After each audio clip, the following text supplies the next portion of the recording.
Olá, boa noite. Muito feliz em poder estar aqui com vocês, companheiros, hoje.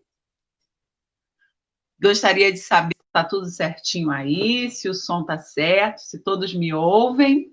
Vou dar uma olhadinha aqui do lado do computador para ver se as pessoas podem falar comigo sobre isso, só para a gente dar uma conferida. É com muita alegria que eu, Fernanda Dias, da Casa Repeça, retorno ao Centro Espírita Chico Xavier de Búzios para falar hoje sobre o tema Jesus e a Atualidade. Então, vamos ver aqui se está todo mundo conseguindo. Se as pessoas, eu vejo que tem 3 pessoas nos assistindo. Para falar hoje sobre o tema Jesus e a Atualidade. Tudo certinho, graças a Deus.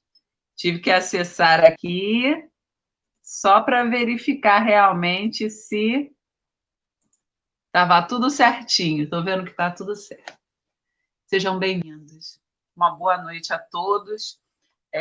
Eu vou ficar de olho aqui na minha câmera, que a minha câmera resolveu em cima da hora cair. Então eu vou ficar de olhinho nela aqui para iniciar o nosso estudo.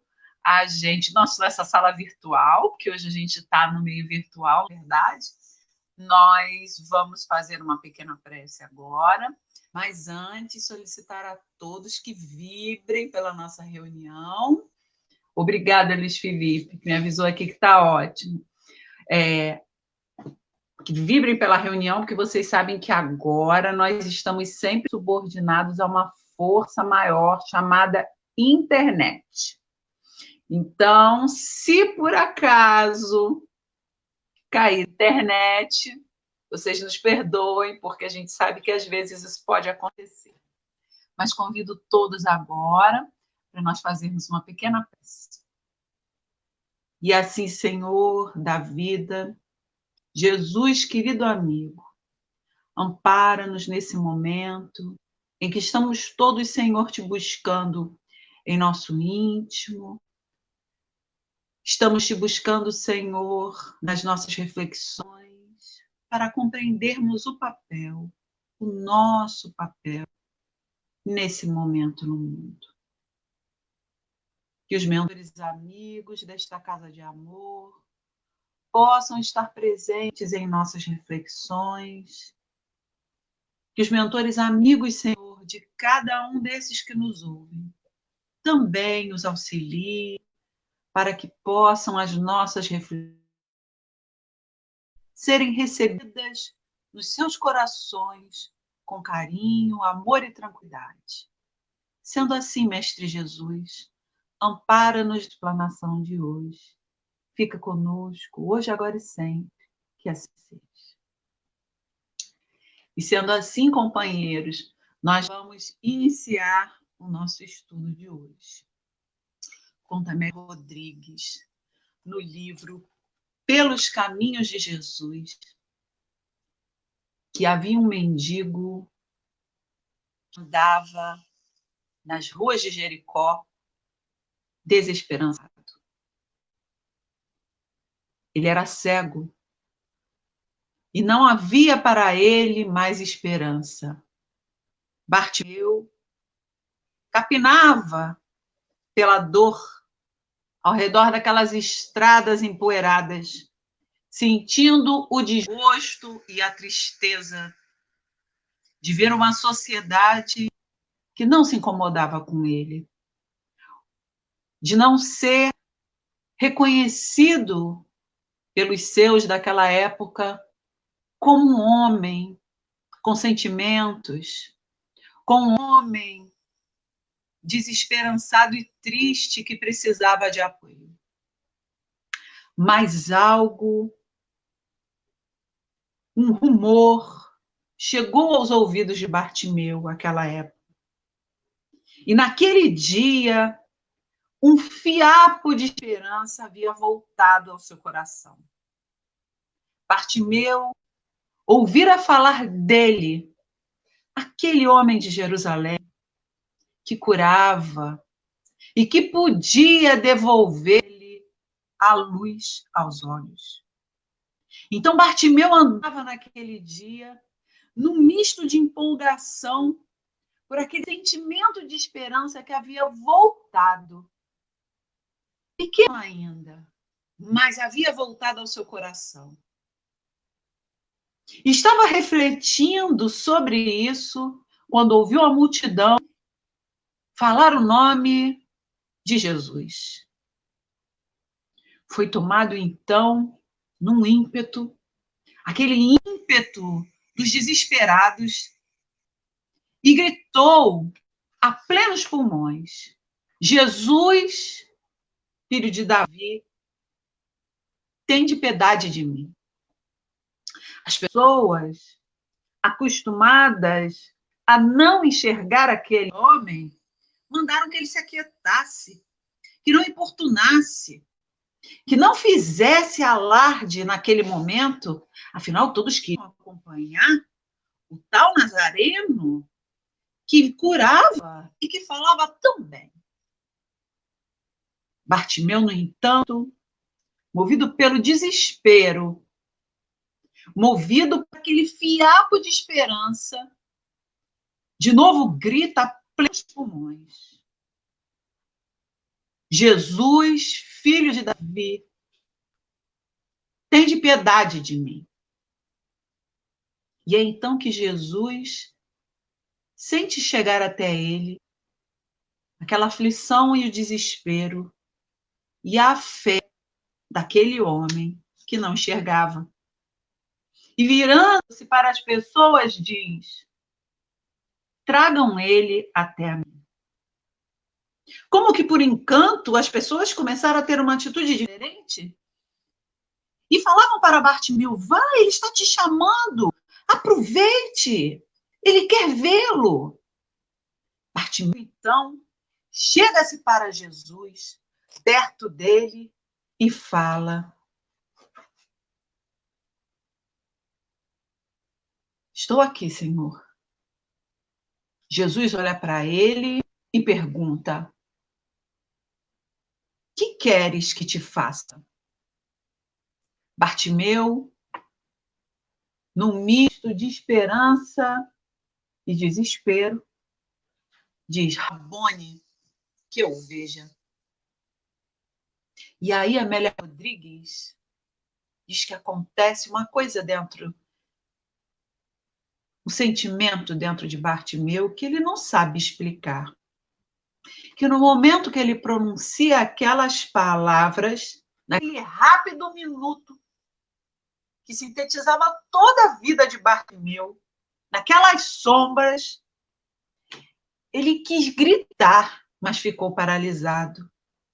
Porque imediatamente Jesus olha no fundo daqueles olhos ensombrecidos e diz: vá, a tua fé te curou. Bartimeu não teve nem tempo de refletir e reflexionar sobre o que aconteceu naquele instante. Ele só percebeu que, de repente, uma explosão de claridade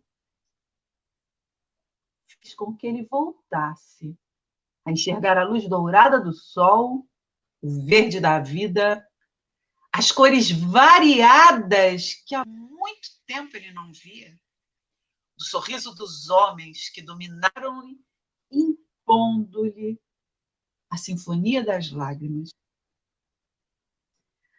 A dor daquele momento inusitado fizeram a adaptação e a alegria da vida em festa de beleza, segundo narra Amélia Rodrigues. Mas quando Bartimeu quis agradecer o mestre, ele já havia se virado e ido. Nunca Jesus recebia o agradecimento do beneficiário do seu amor. E aí Amélia Rodrigues faz uma consideração importante. Ela diz que Bartimeu é o símbolo dos cegos espirituais, dos cegos que mantêm-se sem enxergar espiritualmente, todos os tempos. E que Jacó é ainda o mundo moderno. E aí, meus irmãos, vamos começar a nossa reflexão. Será que somos nós cegos espirituais? Será que ainda estamos, como Bartimeu, a gritar o nome de Jesus, querendo uma cura, querendo somente o alívio das nossas dores? O nome do estudo dessa noite, Jesus e a Atualidade, foi uma frase que me chamou a atenção. Porque Jesus é esse ser ímpar que passa por todas as atualidades e que nós, muitas vezes, não sabemos reconhecer a mensagem dele. Existem, nas nossas pesquisas, 2 benfeitores espirituais que nós amamos muito, todos nós, que têm obras, páginas com esse tema, Jesus e a Atualidade. O primeiro, os dois, aliás, os 2 mentores amados que nós vamos conversar aqui, foram daqueles espíritos presentes à codificação. E também foram daqueles, dos 72 espíritos que estiveram presentes nos comentários do Evangelho segundo o Espiritismo. O primeiro que nós vamos falar é Emmanuel. Emmanuel, que, junto a Francisco Cândido Xavier, nos deixa um legado de obras para esses momentos que vivemos. Momentos desafiadores. A atualidade em que nós estamos inseridos. E é no livro Religião dos Espíritos, que marca o centenário da publicação do Livro dos Espíritos, que nós encontramos a página Jesus e a Atualidade. O livro Religião dos Espíritos é um livro feito com mensagens onde Emmanuel comentava, após as reuniões do grupo da prece, lá em Pedro Leopoldo, a leitura prévia do Livro dos Espíritos. Então, para cada capítulo do livro Religião dos Espíritos, há uma pergunta feita por Kardec aos espíritos da codificação. Era feita a leitura da resposta desses espíritos e Emmanuel, afinal, comentava. A página em questão, Jesus e a Atualidade, é especificamente referente à questão número 626. E a página vem no dia 30 de outubro de 1959. A questão 626, eu sei que a maioria de nós não lembra, afinal a gente não grava muito bem as questões, mas eu tenho certeza que se eu falar, quem sabe o que está escrito na questão 625 do Livro dos Espíritos, grande parte dos estudiosos que estão aqui vão saber e vão me responder. Claro que conheço, Fernanda.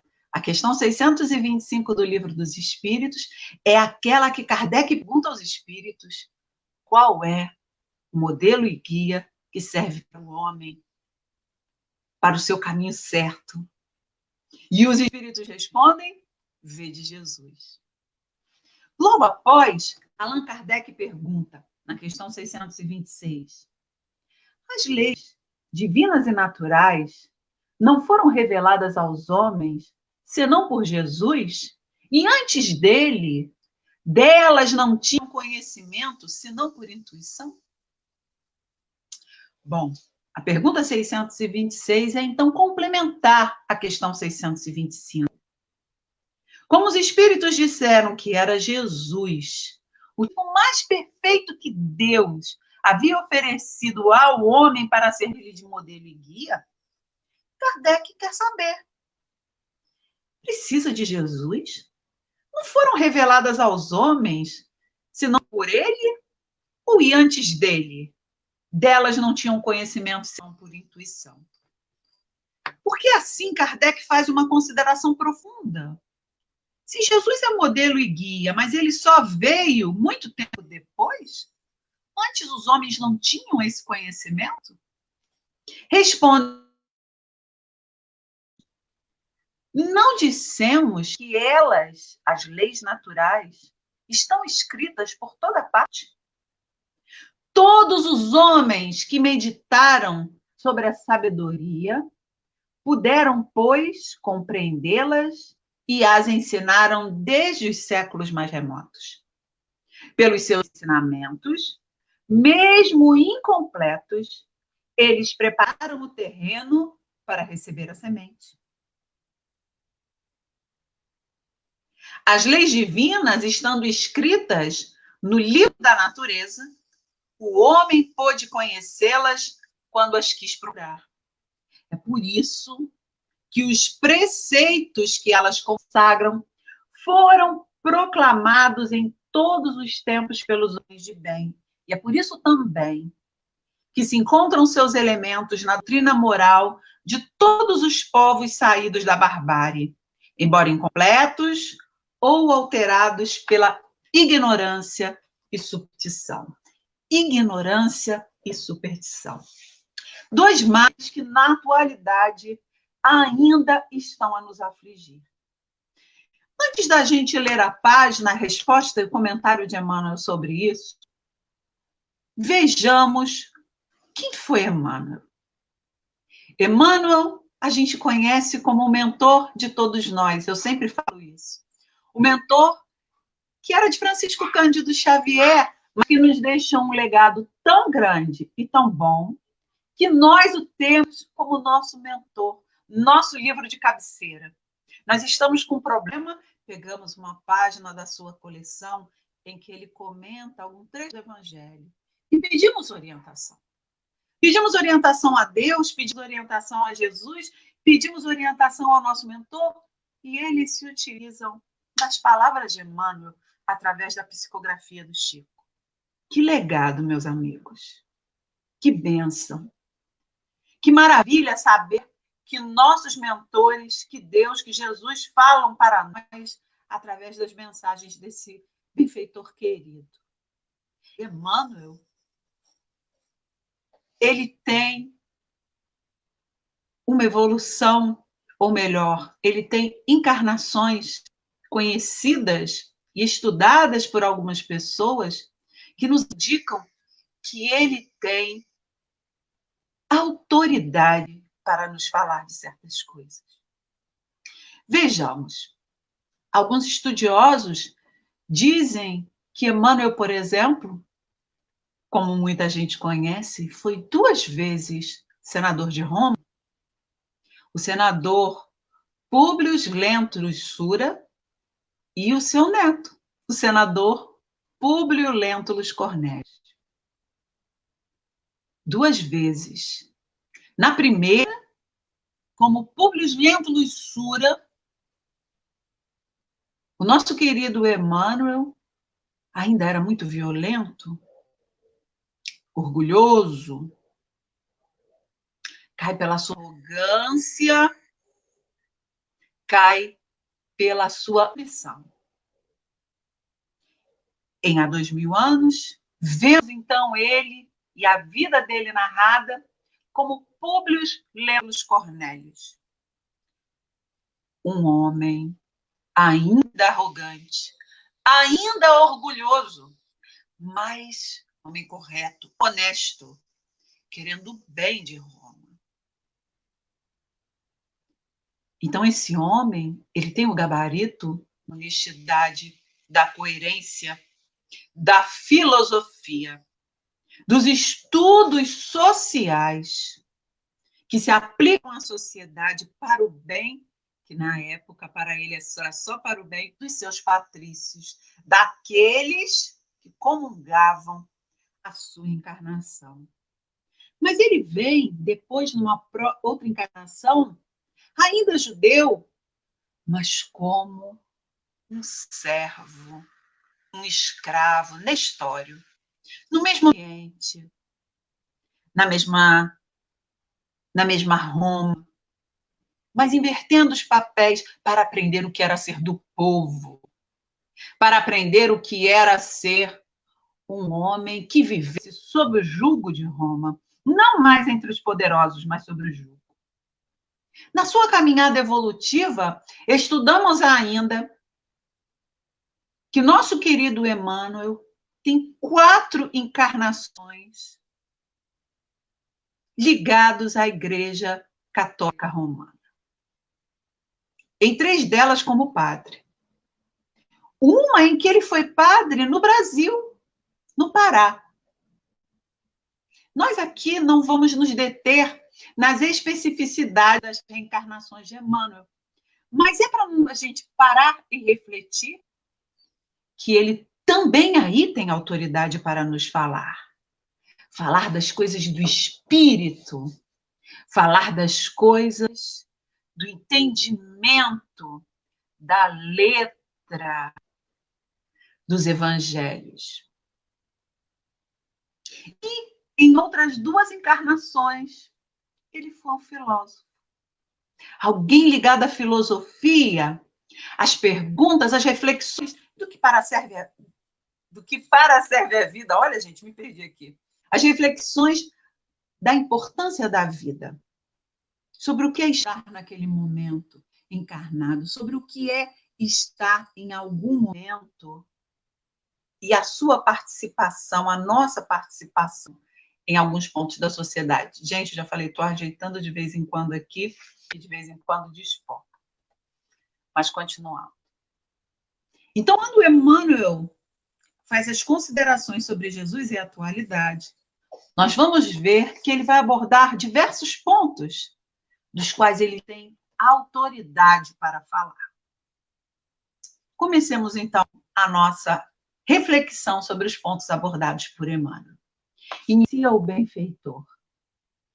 Hoje, sabe a física que a luz é uma forma de energia e que todas as coisas criadas são composições energéticas, vibrando em ondas características. Disse o Cristo, brilhe vossa luz.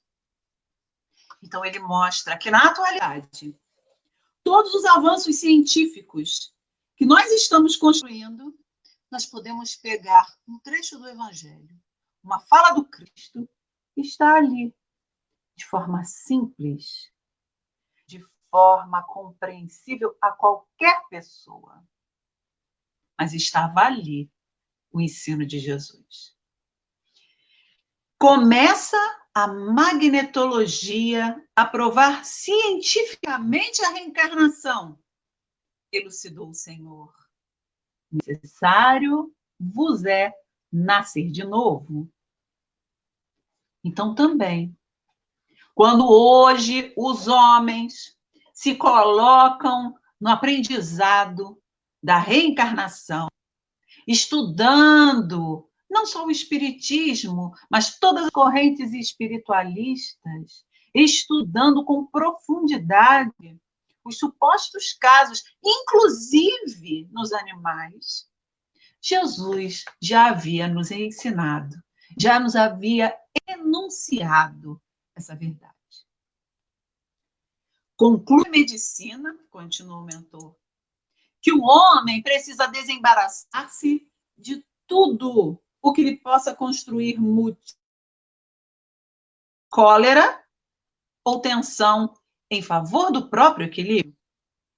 Ensinou Jesus por fórmula de paz e proteção terapêutica. Amai os vossos inimigos, fazei bem aos que vos façam mal e orai pelos que vos perseguem e caluniam. Sabia Jesus que se nós estivéssemos equilibrados em nosso organismo, equilibrados mentalmente, a nossa pressão não se altera. A nossa atenção não faz com que nós nos precipitemos num taquicardia. O amor, a tranquilidade faz com que a nossa unidade se mantenha firme. Então, Jesus, que sabia, oh meu Deus, a minha câmera quer desabar, que Jesus nos conhecia profundamente, sabia que estava ali nos dando uma receita de saúde.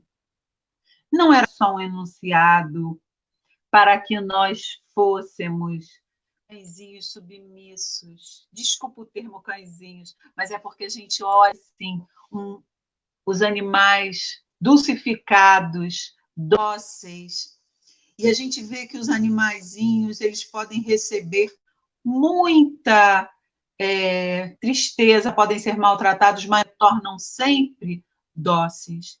Então, algumas pessoas acham que esses enunciados de Jesus são para nos tornar isso, são para nos tornar pessoas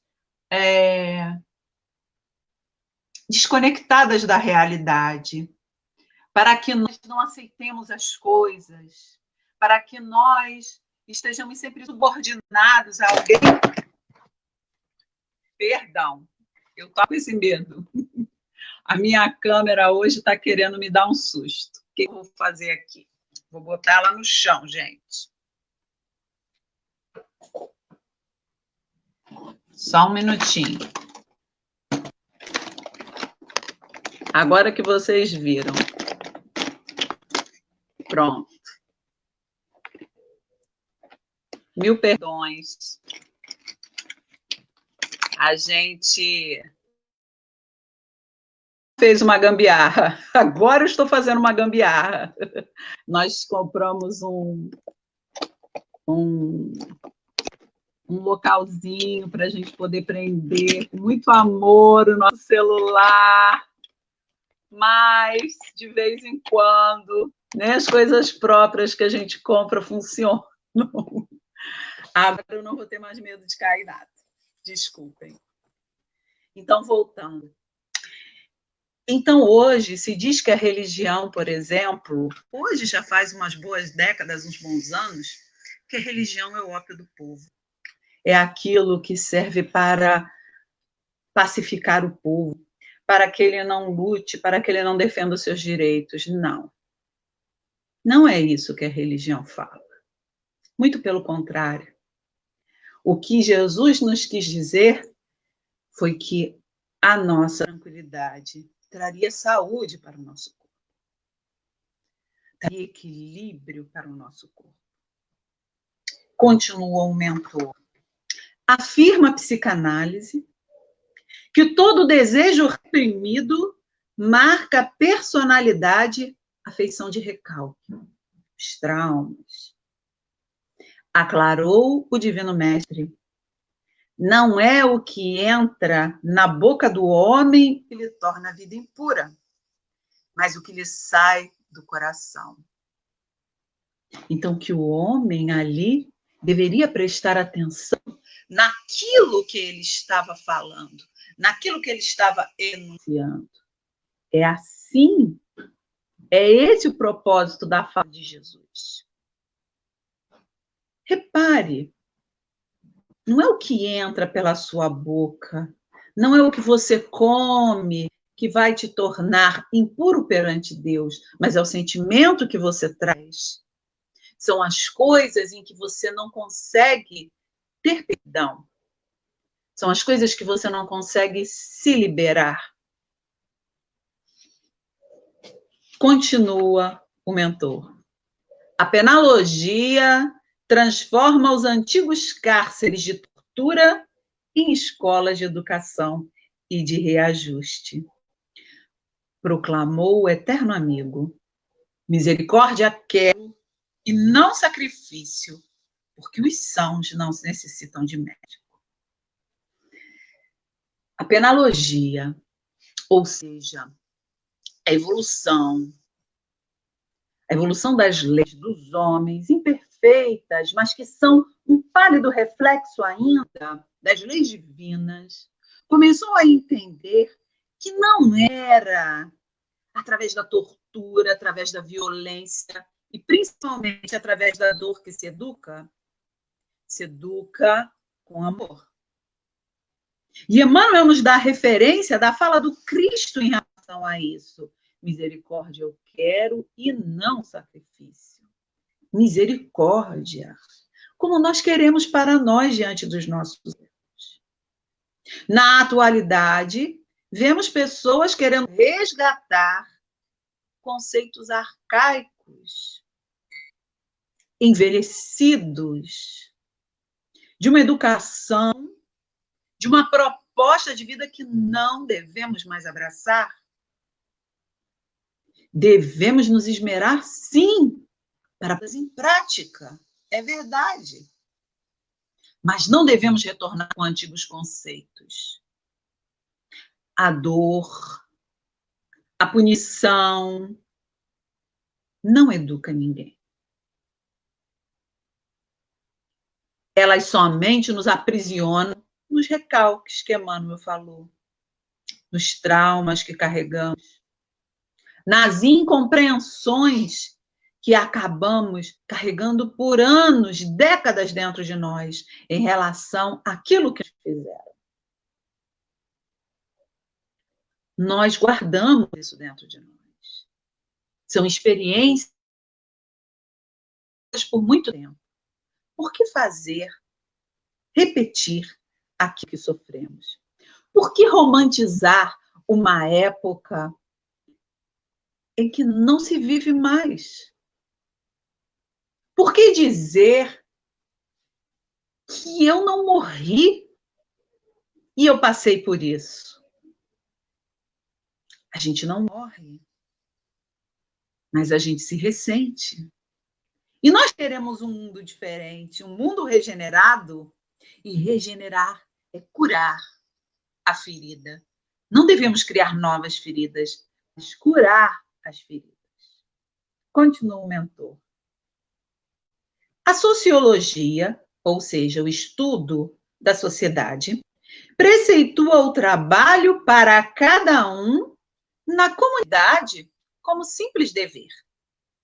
Informou Jesus: quem dentre vós deseja a posição de maior, seja o servo de todos.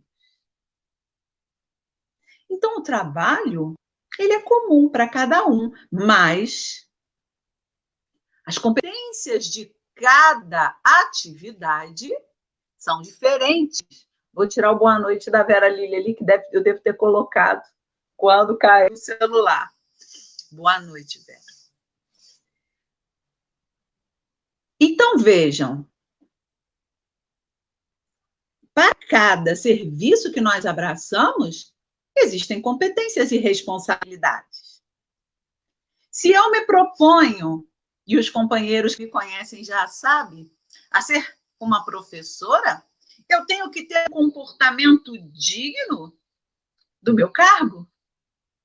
Imagina eu entrar numa sala de aula falando palavras de baixo calão, torpes, xingando meus alunos, quando eles fizerem algo que eu não gosto. Mesmo que eu tenha razão, eu seria conceituada como uma boa professora? Eu seria conceituada como sendo portadora de uma fala adequada para o meu cargo? Imaginem que vocês me encontrem na rua e eu dentro do meu carro sofro ou causo um acidente. E vocês me veem fora do carro, blasfemando, nervosa, gritando protestos, palavrões a esmo. Vocês vão olhar para mim e falar assim: nossa, essa é aquela moça que vai lá, eu me autoelogiei, aquela moça que vai lá no centro falar sobre Jesus? É essa moça que se apresenta lá? Que exemplo eu estaria dando de cristã que sou? Porque eu sou uma seguidora do Cristo. Acabamos de rever isso na questão 625 do Livro dos Espíritos. Jesus é meu modelo e guia. Ele me manda ter paz, tranquilidade, ele me manda buscar isso. Ah, mas você é humana, Fernanda, e você não é santa. Claro que não. Mas sou responsável pelo que faço. E se acolho em mim, para a minha vida, um ofício de bom grado, remunerado ou não, eu preciso abraçar comigo também as responsabilidades desse ofício. E as nossas responsabilidades são a de fazer o que é certo, como exemplo para aqueles que estão ao nosso redor, para contaminar as pessoas no bem, para contaminar as pessoas nas nossas propostas felizes. Então, quando eu estou professora numa sala de aula, seja ela virtual ou seja ela física, eu tenho que contagiar meus alunos com a alegria do aprendizado. Eu tenho que contagiar meus alunos com a alegria de que eles podem errar, porque faz parte do processo. Quando eu estou falando com vocês de um estudo que eu me dediquei sobre Jesus, eu tenho que mostrar para vocês a alegria que invade meu coração em falar do Cristo. Porque é isso que acontece comigo. Que é um prazer para mim falar de Jesus. É um prazer para mim refletir, porque eu estou me conhecendo e estou verificando aquilo que eu posso fazer e aquilo que eu preciso me melhorar como espírita que sou.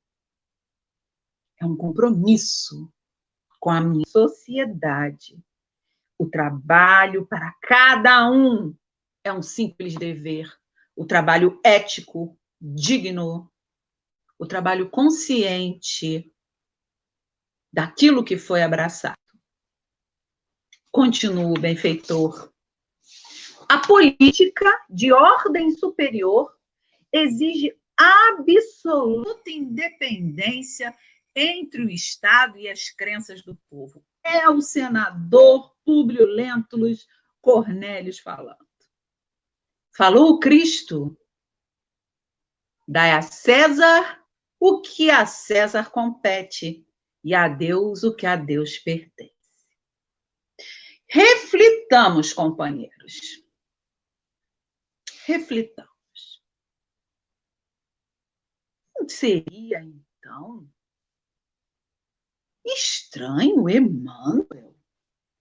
Exatamente esse espírito que alguns companheiros espíritas dizem que influencia o movimento espírita a tomar atitudes de rebanho, falando isso, dizendo que o Estado tem que ter absoluta independência com as crenças do povo. Ué, mas Emmanuel não quer que o povo creia em Deus? E aí Emmanuel mostra que Jesus nos orientou isso. Quando disse, dá a César o que compete a César, e a Deus o que compete a Deus. O que quer dizer isso na nossa atualidade? O que isso tem a ver, por exemplo, com questões nevrálgicas dentro da nossa sociedade? O que será que Emmanuel está querendo dizer com isso? Estaria ele querendo dizer que nós temos que pensar no povo e na encarnação em que nós estamos? Estaria Emmanuel querendo dizer que sim, nós temos que dar a nossa cota de amor, de trabalho a Deus dentro daquela região que nós escolhemos nessa encarnação, mas que o Estado tem que ver o povo com as necessidades que o povo tem? Ou será que eu agora estou com um problema em interpretação de texto? Interessante, não é? Porque algumas pessoas colocam esses mentores amigos como pessoas que, porque foram ligadas a uma outra religião em outra encarnação, eles estão querendo nos tolir a reflexão na encarnação de hoje. E não é isso que vimos nos apontamentos de Emmanuel. Continua o benfeitor. A astronáutica examina o campo físico da Lua e dirige a atenção para a vida material em outros planetas. Nós agora estamos vendo até Marte. Anunciou o mestre dos mestres. Na casa de meu pai há muitas moradas. Mas nós continuamos a olhar para outras estrelas e querendo colonizá-las. Mas se Jesus falou que na casa do Pai há muitas moradas, quem disse que nós vamos poder chegar lá e colonizar? Quem nos garante que nós vamos ter essa liberdade, que nos será dado essa oportunidade? A unidade religiosa, continua o benfeitor, caminha gradativamente para o culto da assistência social da oração acima dos templos de pedra. Asseverou o sábio sublime. Nossos antepassados reverenciavam a Deus no alto dos montes e dizeis agora que Jerusalém é o lugar adequado a isso. Mas tempos virão em que os verdadeiros religiosos adorarão a Deus em espírito, porque o Pai procura os que assim procuram. E nós estamos nesse momento de pandemia, reunidos virtualmente, companheiros. Vocês estão sendo muito bem recebidos no meu lar, mesmo com a câmera caindo, mas muito bem recebidos no meu lar. Eu abri as portas dele para vocês.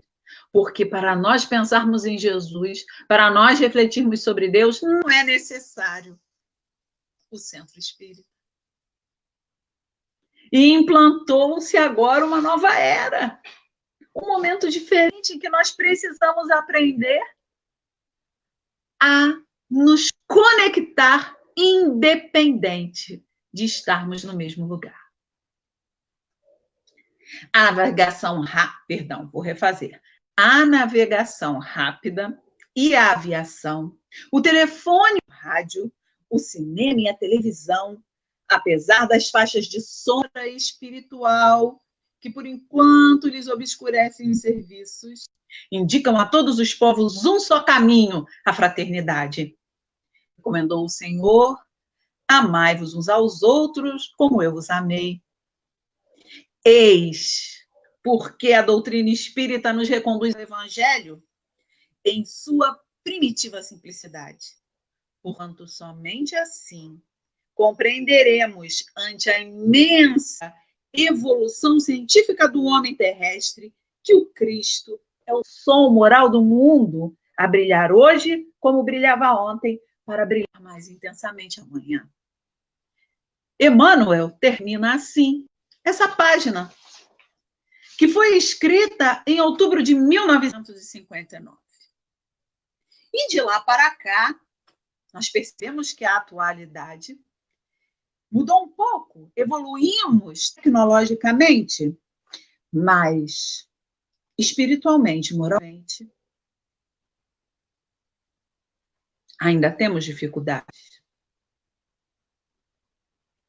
Segundo Divaldo Pereira Franco, 30 anos depois, em 1989, uma outra benfeitora, também um dos 72 espíritos presentes no Evangelho segundo o Espiritismo, Joana de Ângeles, lança um livro com o mesmo título, Jesus e a Atualidade.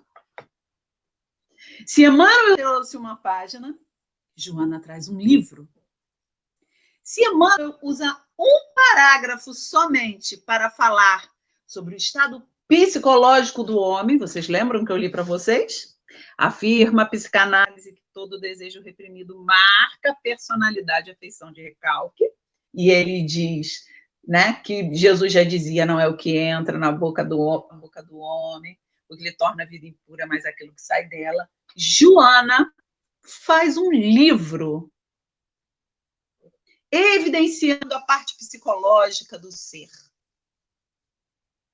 E esse livro é o que marca a sua série psicológica, que inicia, porque sabia que haveriam tempos difíceis, e superados muitos desafios tecnológicos, o homem continuava a aumentar os seus traumas, as suas tristezas. Pensemos na humanidade de 1959. Aqueles homens que leram essa página. Foi um preparo. Porque 30 anos depois vem Joana. E a página que inicia o livro tem o título Jesus e a Atualidade. É uma página linda, em que eu destaco alguns trechos importantes para que a gente entre já na nossa conclusão do nosso estudo. Diz a mentora que a atualidade do pensamento de Jesus surpreende mais céticos e estudiosos da problemática humana, sempre complexa e desafiadora nesses momentos. Joana diz que Jesus era um profundo conhecedor da psique humana, conhecedor das nossas dores, sabia nos ler ao estarmos próximos a ele. Ele é aquele que a atualidade necessita urgentemente. Precisamos urgentemente de Jesus. Mas de que Jesus? Do Jesus vivo, ex-crucificado, companheiro e terapeuta em atendimento de emergência, a fim de evitar a nossa queda nos abismos. É assim que Joana começa esse livro, onde ela assina essa página de 20 de fevereiro de 1989, quase 30 anos depois. E enumera nesse pequeno livro 20 capítulos para nosso estudo. Sempre começando com Jesus. Jesus, desafios. Jesus é reencarnação. Jesus é humanidade. Jesus é amor. Jesus é tolerância. Jesus e honra. Jesus e justiça. Jesus e dever. Jesus e alegria. Jesus e coragem. Jesus e decisão. Jesus e responsabilidade. Jesus e revolução. Jesus e posses. Jesus e tormentos, Jesus e repouso, Jesus e insegurança, Jesus e sofrimentos, Jesus e ingratidão, Jesus e inimigos. Nós, meus amigos, estamos ainda na Jericó, naquela cidade onde as pessoas que seguiam Jesus naquele dia em que se encontra com Bartimeu não estavam interessadas em aprender, em ensinamentos e aprendizados. Elas só estavam interessadas no fato. O que fará hoje o Nazareno? Quem ele irá curar? O que vai acontecer de diferente? Elas não estavam interessadas na figura do Cristo. Elas não estavam interessadas em beber dos seus ensinamentos, daquela água que saciava a verdadeira sede, daquela água que realmente nos limparia internamente. Diz Amélia Rodrigues, no final do capítulo, que ela narra a história de Bartimeu. Bartimeu é o símbolo dos cegos espiritualmente em todos os tempos. Jericó é ainda o mundo moderno. Pede-se-lhe que cure e recusa-se a saúde que ele oferece. Anela-se pela sua presença, enquanto ele é repelido pela astúcia e ambição humana. Buscando a paz que ele representa, os homens fomentam a guerra em que se consomem. Os mesmos cegos espirituais que têm Jesus, e porque sem fé não o buscam, ou quando ele chega, rejeitam-no. Esta é a cegueira maior e pior, porque da alma rebelde, ingrata e insatisfeita. Meus amigos, são dias em que nós estamos vendo se já seguimos Jesus. São dias em que nós estamos vendo se nós, seguindo Jesus, já somos espíritas. Porque se somos conhecedores que não somos perfeitos, que a imperfeição é a marca do nosso mundo,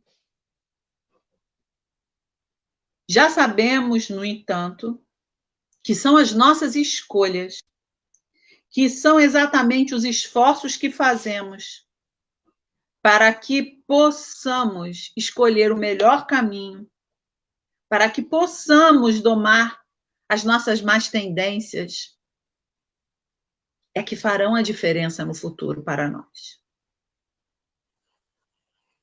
E temos visto ainda em muitos o verniz social, o verniz da máscara,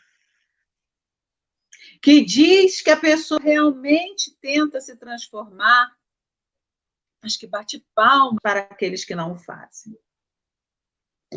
Estamos vendo esse verniz social em que as pessoas dizem que querem paz, que querem ser felizes e que são merecedoras do cuidado de Jesus, sem que elas tenham o mínimo de consideração e respeito pelo seu próximo. Onde elas acham que a opinião delas é superior a todos os avanços científicos na área da saúde em que estamos no século XXI.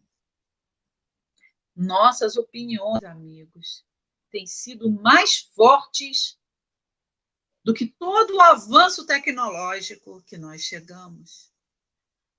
E estarrecidos, vemos pessoas chegarem ao ponto de brigar na rua porque outra cobrou da sua obrigação como cidadão. Meus amigos, que tempos transitórios. Que desafios para nós. Porque se nós não somos as pessoas que temos provocado esses escândalos, somos as pessoas que podem facilmente se envolver num deles. Somos as pessoas que podem facilmente, por uma simples ida à rua, se envolver num problema sério. Nunca a oração, a tranquilidade e a permanência no bem fez tanta diferença para nós. Não porque isso nos protegerá de nada, mas talvez porque nos garanta que nós não tenhamos a atitude equivocada. E sendo assim, meus amigos, vamos terminar nosso estudo de hoje, porque já lá se vão quase 55 minutos com a Fernanda conversando com vocês, pedindo a Jesus pelo encerramento nesse momento da nossa atividade. E assim, mestre, estivemos nessa quase 1 hora contigo, com as palavras do benfeitor Emmanuel, com as palavras também da querida benfeitora Joana de Ângeles. Refletimos, Senhor, nas tuas assertivas, através, Senhor, das colocações justas, dignas, éticas do benfeitor querido. Refletimos também, Senhor, nas ponderações de Amélia Rodrigues e de Joana de Ângeles, quando nos asseveram, Senhor, que o mundo é a Jericó de ontem e que nós precisamos muito de Jesus, muito de Ti, Senhor, para não cairmos nos nossos velhos e conhecidos abismos. Sendo assim, mestre querido, agradecemos a oportunidade de trabalho hoje. E pedimos, Senhor, que Jesus abençoe a todos esses que estão nos ouvindo. Pedindo também, Senhor, pela caridade que todos devem ter com a nossa fala, com a nossa voz. Porque somos, Senhor, apenas aquela que fala, Senhor, impulsionada pela tua coragem e pelo teu amor, pela tua vontade, Senhor, da transformação no mundo. Fica conosco, Mestre. Ampara-nos hoje, agora e sempre. Que assim seja. Meus amigos, extremamente agradecida ao Centro Espírita Chico Xavier, a Vera Lilian que colocou aqui, a Renata, Manilce que nos assistiu, a Neide, Carmen, querida amiga, também aqui, obrigada por assistir, a Luísa Helena, a Jéssica, a Rafaela, Luiz Felipe, eu já falei com ele, pela Ina, e nós estivemos aqui até agora com vocês. Agradeço a paciência, as considerações de todos em ter participado do estudo. Fiquem com Deus, que Jesus nos abençoe hoje, agora e sempre. Essa tecnologia, meus amigos.